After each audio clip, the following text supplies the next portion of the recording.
बिस्मिल्लाहिर्रहमानिर्रहीम। Today's topic of discussion is autosomal dominant disorder. Previous video के अंदर हमने ऑटोसोमल रिसेसिव डिसऑर्डर को पढ़ लिया था, तो इस वीडियो के अंदर ऑटोसोमल डोमिनेंट से स्टार्ट करने वाले हैं।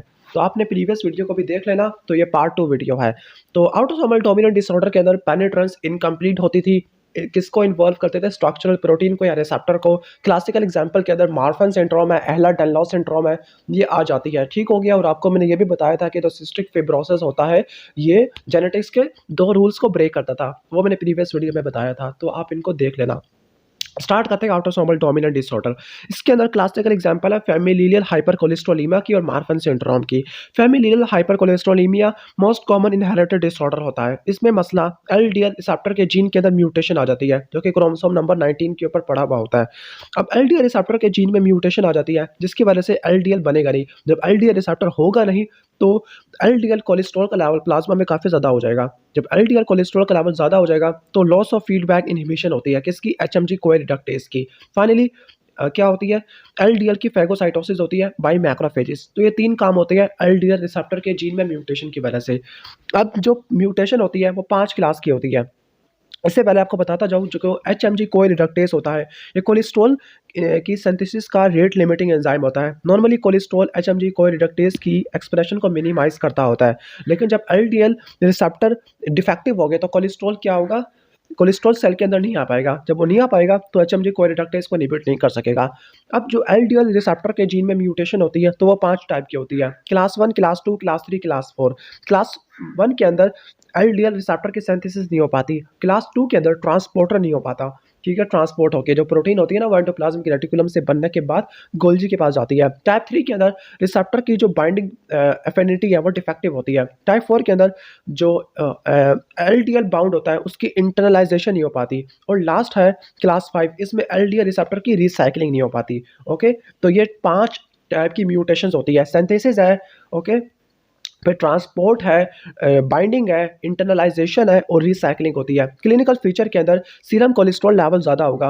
हेटेरोजाइगोट के अंदर कहती है कि जो एलिवेशन होती है, वो 2 to 3 टाइम होती है एज कम्पेयर टू नॉर्मल। और जो होमोजाइगस डोमिनेंट होती है, इसमें 5 to 6 टाइम ज़्यादा होती है। तो नंबर 1 हाइपर कोलेस्ट्रोलीमिया हो जाएगा। नंबर 2 स्किन जैंथोमा होगा, क्योंकि लिपिड लैडर मैक्रोफेजेस है, वो स्किन के अराउंड एक्युमुलेट होते रहेंगे। नंबर 3 जो होती है हमारी आईलिड्स होती है, तो वहाँ पर कोलेस्ट्रॉल डेपोजिट होना शुरू हो जाएगा, इसको बोलते हैं ज़ेंथेलिस्मा। इसके बाद लास्ट है प्रीमेच्योर एथेरोस्क्लेरोसिस। जो होमोजाइगोट होते हैं, लेट ट्वीन के अंदर या 20 के अंदर मायोकार्डियल इन्फार्क्शन का शिकार हो जाती है। नेक्स्ट है मार्फन सिंड्रोम। मार्फन सिंड्रोम के अंदर फिब्रिलिन जीन की म्यूटेशन हो जाती है, स्पेसिफिकली ऑन क्रोमोसोम नंबर 15, जबकि उसमें क्रोमोसोम नंबर 19 हमने पढ़ा था। फिब्रिलिन एक ग्लाइकोप्रोटीन होती है, जो स्कैफोल्ड का फंक्शन करती है for deposition of elastin fibre. Clinical feature के अंदर स्केलेटल एनोमलीज होगी आइस के ऊपर और सीबीएस के ऊपर। स्केलेटल चेंजेस के अंदर टाल होगा, थिन बिल्ड होगा, एक्सट्रीमिटीज लंबे हो गए, हाइपर एक्सटेंसिबल जॉइंट होगा, पैक्टस एक्सकैवेटम है, जिसको बोलती है इनवर्ट डिप्रेस स्टर्नम, पैक्टस कैलिनेटम है, जिसको पिजन ब्रेस्ट कहते हैं। आइस के ऊपर एक्टोपिया लेंटिस है, जिसमें लेंस की बायलैटरल सबलुक्सेशन होती है। सीवीएस के अंदर क्या होता है?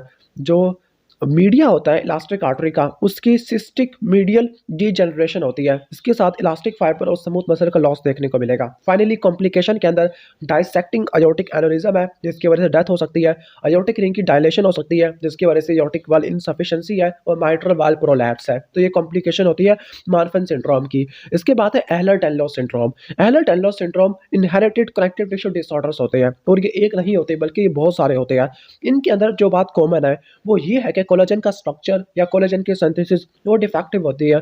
क्लिनिकली देखा जाए, तो वहाँ पर हाइपर एक्सटेंसिबल जॉइंट था, तो यहाँ पर हाइपर एक्सटेंसिबल स्किन है, जो इजीली ट्रॉमेटाइज हो सकती है। हाइपर एक्सटेंसिबल जॉइंट मार्फन और एहलर-डनलॉस दोनों के अंदर होती है। ओके, ठीक हो गया। इसकी बहुत सारी टाइप होती है, लाइक जो ऑटोसोमल रिसेसिव होती है, वो काइफस स्कोलियोसिस होती है। जो वेस्कुलर वेरिएंट होते हैं, वो ऑटोसोमल डोमिनेंट होता है। ओके, और जो क्लासिकल होता है, वो भी ऑटोसोमल डोमिनेंट होता है। जो रिसेसिव वाला है, वो काइफस स्कोलियोसिस है। ओके, ठीक हो गया।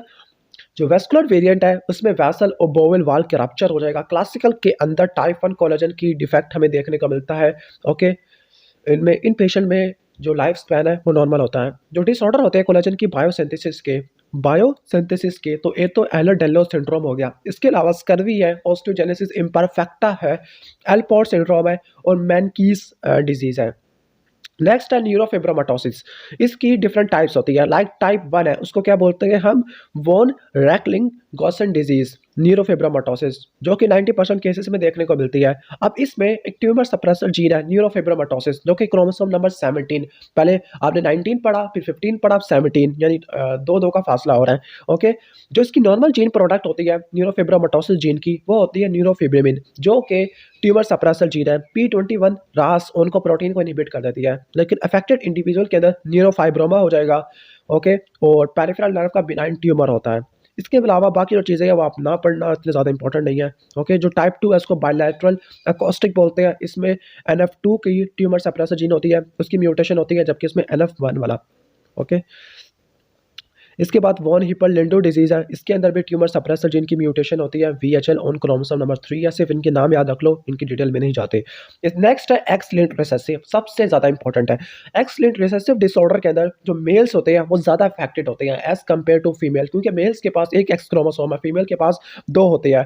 तो मेल के पास अगर एक भी रिसेसिव जीन आ गया एक्स क्रोमोसोम के ऊपर, तो उनकी वो क्लिनिकल कंडीशन को शो करना शुरू कर देते हैं। लेकिन जो डॉटर्स होती है वो क्या होती है, जो डॉटर्स होती है वो ऑब्लिगेट कैरियर्स होती है, दो एक्स क्रोमोसोम होते हैं, एक को वो इनएक्टिवेट कर देती है। लेकिन कभी कभार जो होते हैं जो पेरेंट्स होते हैं वो अनइफेक्टेड होते हैं, तो इनमें जो म्यूटेशन होती है वो इनके गैमेटोसाइट्स के अंदर यानी गैमेटोजेनेसिस में होती है। अच्छा, जो अफेक्टेड मेल है उनके सन होते हैं वो म्यूटेशन को कैरी नहीं करते, लेकिन जो कैरियर फीमेल की डॉटर होती है वो नॉर्मल भी हो सकती है और कैरियर भी हो सकती है। लेकिन जो कैरियर फीमेल के जो सन होते हैं वो अफेक्टेड हो गए या नॉर्मल हो गए, क्योंकि मेल क्या होती है, हेमिजाइगस होती है। क्लासिकल एग्जांपल के अंदर लीश नियान सिंड्रोम है, जिसमें हाइपोजेंथिन गोआनिन फॉस्फोराइबोसाइल ट्रांसफरेज HGPRT, जो कि सैल्वेज पाथवे में आता था, इसकी डेफिशिएंसी होती है। इंटेलेक्चुअल डिसेबिलिटी है, हाइपर यूरिसीमिया और सेल्फ म्यूटिलेशन है। नेक्स्ट है टेस्टिकुलर फेमिनाइजेशन। टेस्टिकुलर फेमिनाइजेशन के अंदर एंड्रोजन इनसेंसिटिविटी होती है, जिसकी वजह से होता क्या है, जिसकी वजह से जो नॉर्मल मैस्कुलिनाइजेशन होती है एक्सटर्नल जेनिटेलिया की, वो भी मेल्स के अंदर वो नहीं हो पाती। नेक्स्ट है ब्रूटोन ए गैमा ग्लोबुलिनीमिया, ये इम्यूनोडेफिशिएंसी के अंदर आपने पढ़ना है। इसके अंदर ब्रूटोन टायरोसिन काइनेज, ओके, जो कि एक्स क्रोमोसोम के पड़ा होता है, उसमें डिफेक्टिव होती है, डेफिशिएंसी हो जाती है। फाइनली इम्यूनोग्लोबुलिन के प्रोडक्शन ना होने के बराबर होती है, कोई भी नहीं बनता, कोई भी एंटीबॉडी नहीं बनती और बी सेल इनएक्टिव होते हैं। मनकीस डिजीज के अंदर ATP7A की म्यूटेशन होती है और मनकीस के अंदर कॉपर की डिस्ट्रीब्यूशन इम्पेयर्ड हो जाती है। जो इन्फेंट होती है फर्स्ट डिकेड के अंदर ही डेथ हो जाती है। नेक्स्ट है x linked disorder. X linked dominant disorder के अंदर क्लासिकल एग्जांपल है एक्स लिंक्ड, वो हमने पढ़ा था, विटामिन डी रेजिस्टेंट रिकेट है, विटामिन डी रेजिस्टेंट रिकेट्स, और दूसरा एल्पोर्ट सिंड्रोम होता है। एल्पोर्ट सिंड्रोम क्या होता है, हेरिडिटरी ग्लोमेरुलोनेफ्राइटिस होता है और नर्व की भी डेफनेस देखने को मिलती है। ओके, अब यहाँ पे the most common genetic cause of intellectual disability, तो एक तो डाउन सिंड्रोम होता है, दूसरा फ्रेजाइल एक्स सिंड्रोम होता है। अब हम देख लेते हैं disorders with pattern of inheritance other than Mendelian. Okay, यानी मेंडेलियन इनहेरिटेंस को फॉलो नहीं करते, तो इसमें ट्रिपलेट रिपीट म्यूटेशन या ट्राइन्यूक्लियोटाइड रिपीट म्यूटेशन है। क्लासिकल एग्जांपल है fragile x syndrome. Fragile x syndrome down syndrome के बाद वो डिसऑर्डर है जो इंटेलेक्चुअल डिसेबिलिटी करवाता है। फ्रेजाइल एक्स सिंड्रोम ट्रिपलेट या ट्राइन्यूक्लियोटाइड रिपीट म्यूटेशन की वजह से होता है। इसके अंदर जो CGG है वो इतनी मरतबा रिपीट होता है, इतनी मरतबा रिपीट होता है कि किसी ने सोचा भी ना होगा कि जो CGG होता है वो 100 से लेकर 1000 टाइम्स ज़्यादा हो जाता है। जो म्यूटेशन होती है वो FMR1 जीन के अंदर होती है, जिसको बोलते हैं फ्रेजाइल एक्स मेंटल रिटार्डेशन 1, जो कि एक्स क्रोमोसोम के ऊपर पड़ा हुआ होता है। और जो डिजीज़ होता है ये एक्स लिंक्ड डोमिनेंट डिसऑर्डर की तरह बिहेव करता है, जो कि तमाम मेल्स के अंदर तो करवाएगा, लेकिन फीमेल में से 50% के अंदर। ओके, यानी 50% फीमेल क्या हो जाती है, कैरियर हो जाती है। तो ये बिहेव करता है एक्स लिंक्ड जैसा, ठीक है। ओके, एक्स लिंक्ड डोमिनेंट जैसा। नेक्स्ट हम चलते हैं हंटिंगटन डिजीज है। तो हंटिंगटन डिजीज है, ये भी ट्रिपलेट रिपीट म्यूटेशन है, लेकिन ऊपर CGG था, ये CAG होता है। और एक इस प्रोटीन का होता है हंटिंगटन प्रोटीन का HTT जीन होता है, जो हंटिंगटन प्रोटीन को इनकोड करता है। अब जो एबनॉर्मल प्रोटीन होती है, न्यूरोटॉक्सिक होती है, कोऑर्डिनेट न्यूक्लियस की एट्रोफी करवा देती है। ओके, ठीक हो गया, डिमेंशिया वगैरह देखने को मिलता होता है। अब triplet repeat mutation coding region में भी हो सकती है या नॉन कोडिंग अनट्रांसलेटेड रीजन में भी हो सकती है। अगर वो कोडिंग रीजन में होती है तो वो हंटिंगटन और स्पाइनोबल्बर मस्कुलर डिस्ट्रॉफी करवाती है, एट्रोफी करवाती है। अगर वो अनट्रांसलेटेड रीजन के अंदर हो तो वो फ्रेजाइल एक्स और मायोटोनिक डिस्ट्रॉफी करवाती है। ओके। नेक्स्ट है जीनोमिक इम्प्रिंटिंग। जीनोमिक इम्प्रिंटिंग कहते कैसे है कि इसके अंदर डिफरेंशियल एक्सप्रेशन होती है, यानी या तो पैटर्नल की होगी या मैटरनल की होगी। जो क्रोमोसोमल इनहेरिटेंस होती है वो मैटरनल से आएगी या पैटर्नल से आएगी। वो जो डिफरेंट जीन होते हैं वो एक या तो मैटरनल के एक्सप्रेस करेंगे या पैटर्नल के एक्सप्रेस करेंगे। लाइक प्राडर विली सिंड्रोम के अंदर पैटर्नल जीन की माइक्रो डिलीशन होती है, यानी मैटरनल वाले जीन एक्सप्रेस करना शुरू कर देंगे और इंटेलेक्चुअल डिसेबिलिटी, ओबेसिटी, हाइपोगोनेलिज्म देखने को मिलता है। ओके। एंजेलमैन सिंड्रोम के अंदर मसला वही 15 के अंदर है। ओके, माइक्रो डिलीशन है, लेकिन माइक्रो डिलीशन मैटरनल के अंदर आ जाती है, पैटर्नल वाले एक्सप्रेस करना शुरू कर देती है। ओके, तो इसमें इंटेलेक्चुअल डिसेबिलिटी, सीजर्स, एटेक्सिया और इनएप्रोप्रिएट लाफ्टर होते हैं। इसके बाद है माइटोकॉन्ड्रियल डीएनए डिसऑर्डर। ओके, ठीक है। तो माइटोकॉन्ड्रियल डीएनए डिसऑर्डर होते हैं, उसके अंदर hereditary labour hereditary optic neuropathy आती है, और इसके अलावा myotonic epilepsy with ragged red fibres. Mitochondrial DNA mitochondrial oxidative phosphorylation वाली प्रोटीन को या एंजाइम को कोड करता होता है। ओके, और इसका जो इनहेरिटेंस होता है वो मदर टू चिल्ड्रन होता है, क्योंकि जो ओवम होता है वो उसका जो माइटोकॉन्ड्रिया है वो जाइगोट बनाता है, ना कि स्पर्म का। एग्जाम्पल मैं 2 बता चुका हूँ। लेबर हेरिडिटरी ऑप्टिक न्यूरोपैथी, इसमें सेंट्रल विजन लॉस होता है। Myotonic epilepsy with a raked red fibre, ये माइटोकॉन्ड्रियल डिसऑर्डर है जिसमें एपिलेप्सी, एटेक्सिया, पेरिफेरल न्यूरोपैथी होती है। ओके, यानी एपिलेप्सी नाम से लग रहा है, रेक्ड रेड फाइबर है, तो न्यूरोपैथी एटेक्सिया और डिटोरिएशन होती है, सेंसरी न्यूरल हेयरिंग लॉस होता है, ऑक्यूलर डिसफंक्शन होता है। नेक्स्ट है मल्टीफैक्टोरियल इनहेरिटेंस। मल्टीफैक्टोरियल इनहेरिटेंस ऐसे डिसऑर्डर को बोलते हैं जो जीन्स और इन्वायरमेंट इन दोनों के इंटरेक्शन की वजह से होते हैं। इसमें ओपन न्यूरल ट्यूब डिफेक्ट और टाइप 2 डायबिटीज आते हैं। इसके बाद है पॉलीमॉर्फिज्म।